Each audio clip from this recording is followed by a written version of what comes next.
Good evening. My name is Odie Hawkins. It's Monday, and it's St. Patrick's Day, so let me bring in a fan of St. Patrick, Zola, Salena-Hawkins. Hey, how are you doing, hon? It looks like you just got here from Dublin. So. You could say that. Well, okay. I am saying that. I'm saying it that you made it look as though you came from Dublin. So what are you going to make of it? And how are you doing this wee hour? I did pretty good. This wee hour? Hey, yes, it did. Jolly good. And the toast to you. Yeah. All right, and all that. Have some libation to watch our YouTube. If you like the YouTube, please subscribe or hit the like button. Okay, for those of you who joined us before, you know we may have had a little technical difficulty with sound. Hopefully that won't be the case We shouldn't have any problems anymore. There shouldn't be any problem. What we are up to this evening is a discussion, a little talk about a couple of related things. We're starting, of course, with the book, with the books that I'm here to sell. Website www.odiehawkins.com. Website. Okay, why we here? Let me explain it quickly again. My friend says, Odie, you got 38 published books, right? Yeah. And you got about 10 more in the pipeline, right? Yes. So are you selling the books? I said, well, you know, I'm selling the books. I said, look, man, if you don't want to pay somebody $2,500 to do some excess publicity for you, why don't you and this marvelous lady you have, Zola Salena-Hawkins, why don't you guys set up a curbside book sales thing? What? Curbside books? Yeah, you know, like at the corner of your kitchen table. Well, you don't have a kitchen. So well, how about your dining room table? Okay, we got that. So here we are. The books are here. You can't see them all, but if I pile them back up, you would see them. And besides, we don't need a city permit in the house. Okay. I'm not picking these in strict chronological order. I'm picking them as I get to them and what I think might be most interesting on any given Monday evening. This one I call Urban Nomads and Other Stories. It's a kind of a biggish book. Yeah, sort of coffee table top. Coffee table type. We started thinking we've done enough of the other size. Yeah. We need something a little larger. In addition to that, the subject matter is large enough to warrant a larger book. The book written by Odie Hawkins. Oh, sure. And pictures by Zola. I was just getting ready to say that. Yes. Zola is a very fine photographer who is modest about her gifts. The cover is by Zola Salena-Hawkins. And it's, if you can see it closely enough, it has the tents and the homes of people who are living downtown on the streets. Got that? Okay. What it's about. It's a book of short stories that focuses on people living in those circumstances. In some cases, it's a short story about how they got to be in that place. And there are also pictures inside the book that emphasize some of the stories, or they dramatize, I should say, some of the stories. For example, this is a very bad one. I hate to show it. Oh, okay. Victim of the Trail. That's the title of it. And we've seen people, or we see people all the time, who are just simply laying on the streets. I mean, I'm always afraid that when I see somebody just sprawl out on the street that they may be dead, and if you get out and start dealing with it, you got a lot of bureaucracy to deal with. In your heart, you want to be a good Samaritan, but in your mind knows that you might be biting off more than you can chew. You might be biting more than you can chew. I'd like to talk to you just a little bit about one of the stories. Oh, wait a minute. Yes. Also, the book can be purchased on Amazon or Barnes & Noble, and all you have to do is put in Urban Nomads and Other Stories by Odie Hawkins, or just Google Odie Hawkins and you will see a list of his books, and hopefully you'll purchase one. That's essential information. So what am I sitting here for? Please continue. If you don't know what it is. I'd like to talk to you about just one of the stories, one of the short stories that appears in the book. And at first, well, you were accepting and sympathetic right from the beginning, but I can... Well, you know, one found themselves homeless, you know, I mean, you look at the recent fires in Los Angeles, or cases of earthquake or tornadoes and stuff, and people, you know, your life is turned upside down, and you finally, you know, you find yourself homeless, you know, or, you know, your friends are in the same situation, families in the same situation you are, and hopefully you have a pup tent or something to at least have a container something to live in. Mm-hmm. A lot of people, as we know, in war-torn parts of the world, are living under conditions like that. I mean, if you've been bombed and you find yourself homeless, what do? Well, you try to create some kind of home. The story I'd like to talk a little bit about here concerns a couple, African-American couple. They're both in their late 20s, maybe 30, 35 years old. They found themselves, they had a home, very nice apartment. They had a home, they had all the amenities of life, you know, good job and so forth and so on. And then through a series of catastrophes, she has a bout with cancer, he has an accident. In any case, all of the happenings that go on from time to time to immediately spiral you down to the ground. I mean, people assume that it will never happen to them, and we all, I think, assume that, but it does happen. In this case, I'm not going to tell you the names because you'll find out when you read the book. They wind up in a large enough tent for the two of them, not to stand up, but just to be in there. And it is in the spring. They're getting along fairly well. They've managed to connect with several agencies that offer them some degree of health care. And there's the places you can go to get food, you know. Okay, this is downtown Los Angeles. And the Mission. The Mission. Right. So, you know, they're not doing very well, but they're getting along. Of course, in homeless villages, that is to say, in places where homeless people live, there's unfortunately a heavy drug trade. There are some people who are doing not so nice things in order to get by from day to day, or they just simply have straight out thugs. Our couple, after having been on the streets for maybe 4 or 5 months, are making it back up again. They're saving a few bucks here and there, but they don't have a comfortable bedding to sleep on. It just so happens that they run into a couple of drug addicts. I started saying dope fiends, they used to call them dope fiends, named Bam and Baby June. And these two young men are able to somehow or other get hold of goods and bring them down to where they can trade into money. Where they can trade. They wind up with a mattress, a very good mattress, either stolen from somebody's bed or something they found in the alley or whatever. They bring the bed, the mattress, to our friends and make a deal. They want $25 for the mattress. I think probably the mattress costs $2,000. And of course the couple said, well, you know, yeah, but we can't pay you $20. They know how to play on people too.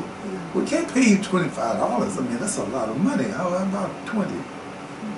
Ah, man, $20, you know, for the mattress of this quality and everything. Said $20 Well, okay, they need it Or because take it away. the inches on them, so they want to get the $20. Take $20 for this wonderful bed. Mm-hmm. They place it in their tent, and for the first time in a good while, they're able to get a good night's sleep. Okay, one of the things they have to be careful of is midnight marauders, so they never really get a good night's sleep because one of them is always sort of semi-awake. That's what the circumstances call for. The lady, after about a week, begins to think of something, and you can tell from the creases in her forehead, under her green hat. What is she thinking? We could do better than this. You think so? Yes, we can do better than this. I mean, what way? What you mean do better than this? Well, we're down and out. We don't have a job. We don't have regular incomes. We're getting a little bit. We're saving a little bit. But if we had something of a side business, nothing illegal, but something of a side business. Maybe, like what? Like what? Don't be shy. Don't keep. Maybe we could rent the bed out. Then where would we sleep? We would take some of the money, and then we would sleep in a hotel.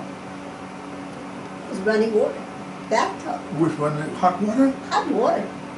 Showers. Shower? Yes. Maybe a bathtub. Bathe there? Yes. Wait, you got me drooling. And so the story goes. And so the story goes. So they decide to rent their beautiful mattress to worthwhile people. Mm-hmm. No prostitution. No teenagers. No teenagers. Mm-hmm. No here today, gone tomorrow. They're not into hustling or. Plus, you get incense. That's it. Incense. That's it. They're not looking at. They're not looking at something that's going to become illicit and nasty and so forth. The lady who is a romanticist is looking out for girlfriends who have boyfriends who don't have a place to stay, or vice versa. Mm-hmm. And lo and behold, they discover that for a minimum price, they will rent the mattress in their tent for, I don't know, something like $10 an hour? $10 an hour.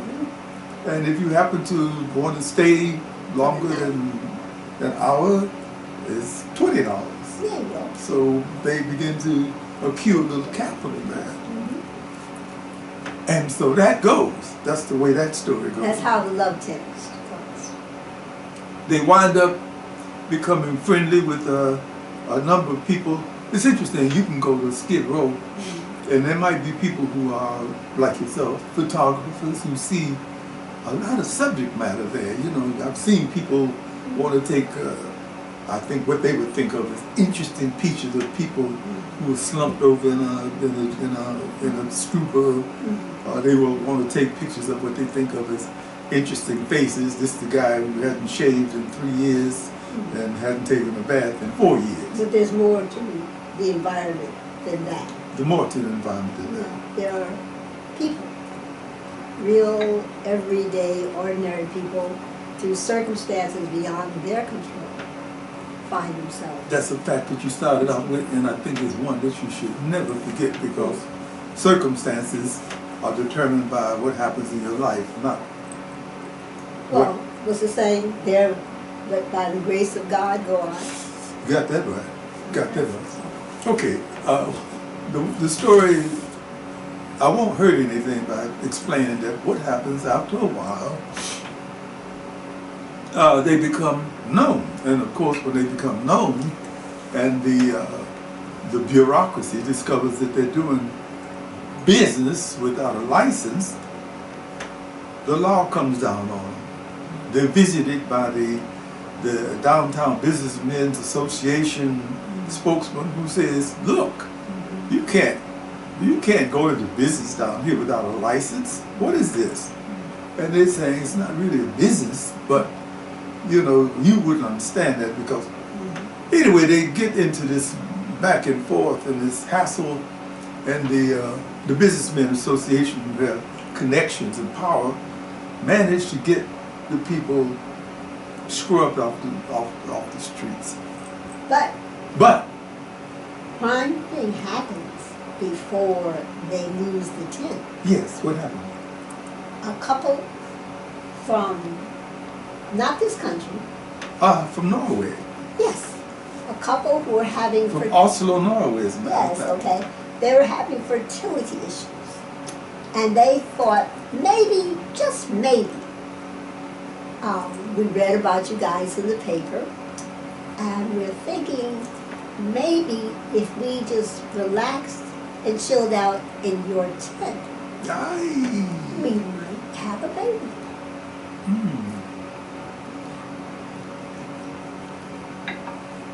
You know, So that's what happened. that's what happened. The couple. Don't forget the couple. Okay, They're don't get very the couple. vital for the story. They're very vital. The couple, their belongings had been washed away. They had just saved just enough money to spend a few days in a Skid Row hotel. But what happens is that the couple, the Norwegian couple, who managed to have their dreams and wishes fulfilled in this tent, through circumstances, managed to get back in touch with them, and they invite them to come to Oslo, Norway. And they make it possible for that to happen. So the couple who rented out this wonderful mattress to this beautiful couple from Norway hook up, wind up going to Norway, where they have substantial state help for homeless people. And the couple was very grateful for that moment in time because she got pregnant. She got pregnant. I don't know what they named the child. They could have named the child Mattress. Loved it. Or Love. Loved it. Loved it. You know, we run into babies named Love, so. Love. So the stories are yes. some bittersweet, some kind of grim, But entertaining. but they're always entertaining, and they're always, at the end of the day, upbeat. And you feel like you really know these characters. They come alive off the page. You really do. Okay, now in the few minutes that we have left, I'd like to get you some, ask you some questions about something we were talking about just before we got down to this table. I believe, I even wrote it down. You said, we were talking about handicapped artists before you. What's your take on that? You have hearing aids. How does it, go ahead, why did you? Are you hearing it? Yeah. Oh, okay. Yeah. I couldn't see. Yeah, in my ears. Okay, very good. Okay. Your question was, How does your loss of hearing or your use of mechanical devices to hear better, has it affected your ability to hear? mechanical devices. Well, I mean, I never call them that. okay, do they have But names? I know what you mean. Okay, then Jack and Joe. I would call, what did you say? Do they have names? I call this eeny and miny. Eeny, miny, okay. No, on the serious level. On the serious level. The reason we brought this up was that we have a number of people, friends, who either wear hearing aids or have the need for hearing aids. As a matter of fact, I have a close family member who refuses to wear hearing aids, despite the fact that it would do wonders for her social life. But I'm jumping ahead of myself. About me concerning. I haven't found that being hard of hearing has affected my creativity. And I'm not going to say go out and deafen yourself in order to become more creative. But in some ways, certain kinds of handicaps, I think like hearing, don't really affect your creativity as much as, let's say, loss of sight. I can imagine, if I didn't have hearing aids, I could imagine things that I've heard. I think about somebody like Bocelli, who Andrea, I'm sorry, I don't know the person. Andrea Bocelli, who I think was deaf from, sightless from birth. No, around 12 or something. I think he had some sight issues, but I think I recall that he was playing football or soccer, I guess, and had an accident, and that ended his sight. But so he was fortunate that he saw a lot prior to being totally blind, but he senses a lot, and I'm sure, probably braille or what have you, so that you learn, you adapt to this new challenge in your life.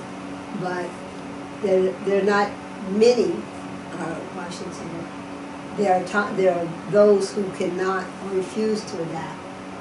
Okay, they refuse to accept this new challenge in their life. Okay, let me give you, I think I'm an expert on that because I know several people. I began to lose my hearing, I think, in maybe my 50s.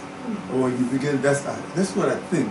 Because I begin to ask people, like, I heard the V sounded like a B, or if someone had a voice that was too high, I couldn't hear it. I found out that I had a better hearing of lower voices, which meant that most men. Yeah. Plus, in the Army, having, you were at a time when they were shooting off guns and nobody thought about protecting the ears. So all of that loud exposure. Well, a combination thing. You say the Army, I'll go with that one too.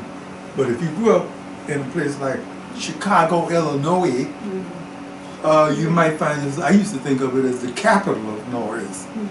At one point, my auntie, we lived with my auntie for a while, she lived on the second floor in an area where the L train turned the corner around her house.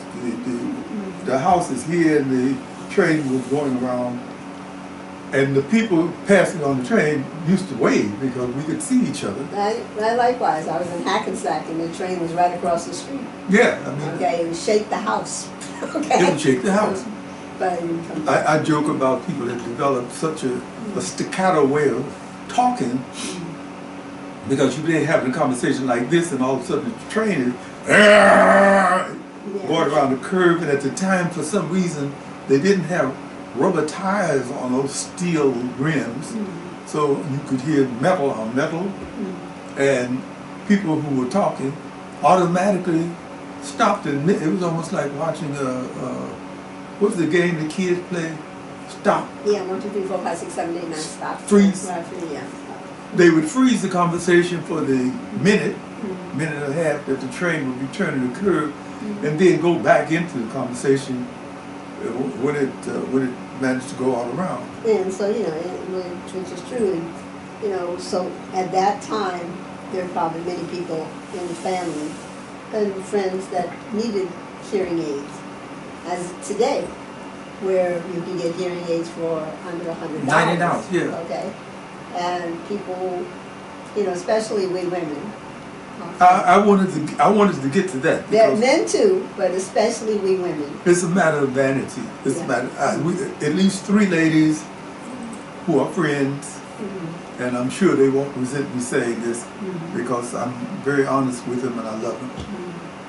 They somehow have tied it in with their vanity, with their looks, and they feel that all of them are, middle-aged women. So you ask yourself, you can be a cutie pie with your hearing aids in, but somehow they have this idea they can't look cute if they have a wire sticking out of their ears. Well, fortunately they have hearing aids that really go into your ear, and imagine if you're in a romantic situation and you can't hear all the love tones that are coming your way.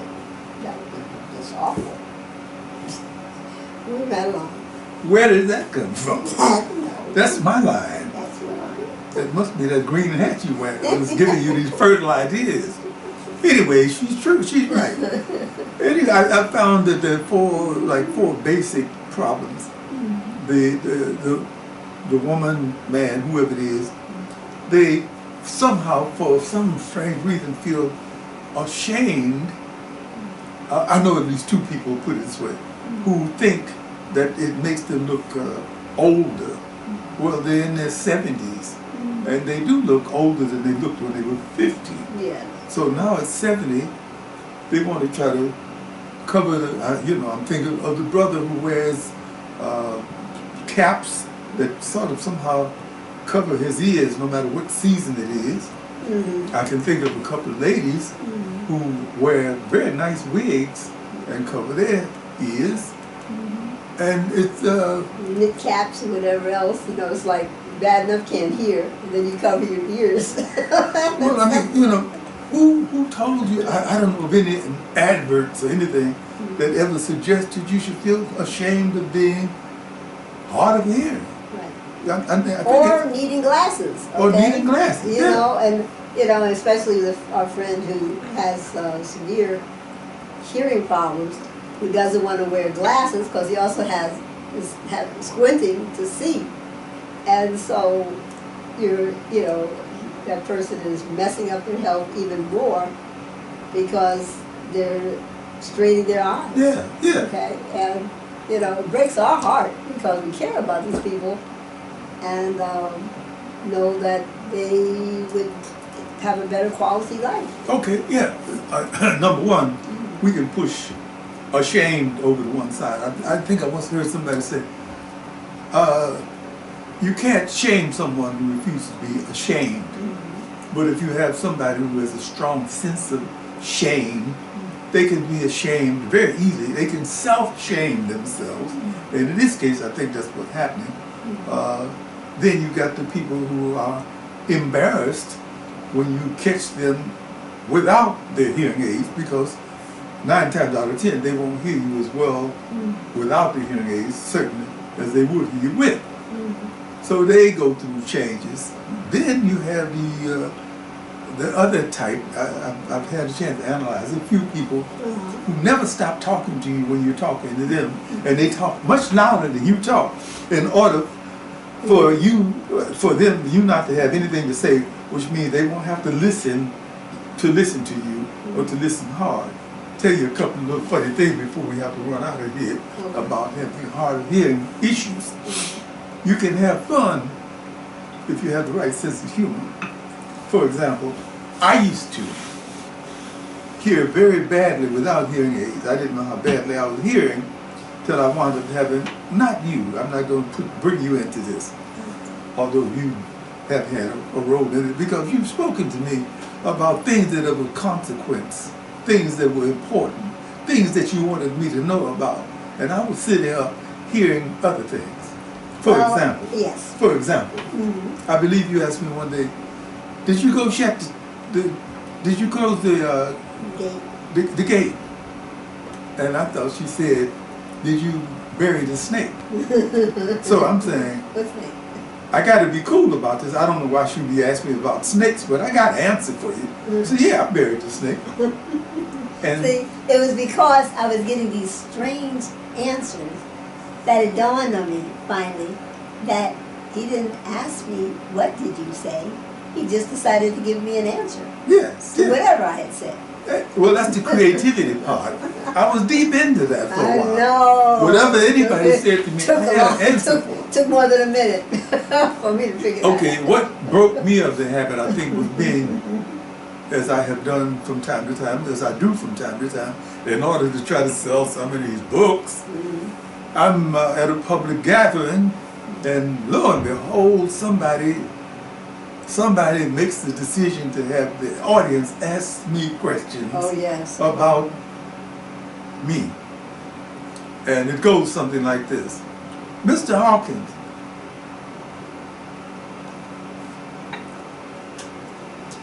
the question I'd like to ask you is about whether or not, I don't know what she's saying because she got a pad in front. Can't even do any lip reading.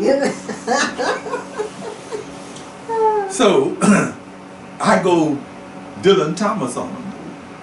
When I was a windy boy in a bit, and the black spit of the chapel foes, as the old ramrod dying of women, I tiptoed shy through the gooseberry woods, the rude loud quiet like a tattletale tit, And I skipped in the blush at the big girl roll, 9 pins down, the seesaw coming. I wooed wherever I would with my wicked I think it's eyes. about that time. We're going out on Dylan Thomas. If you haven't checked out Dylan Thomas, you should. You must do it. Okay? Besides, check out Odie Hawkins first, and then Dylan Thomas. And The with book that, is called Urban Nomads. Whether you have acute hearing or no hearing at all, or eyesight problems. or Yes. you can buy the book and it'll help you feel better. Make you smile. Make you count your Maybe blessings. not see better, or maybe not hear better. But it'll make you count your blessings. Make it feel better. Hey, we got to get out of here. All right. Ciao. Next Monday. Next Monday.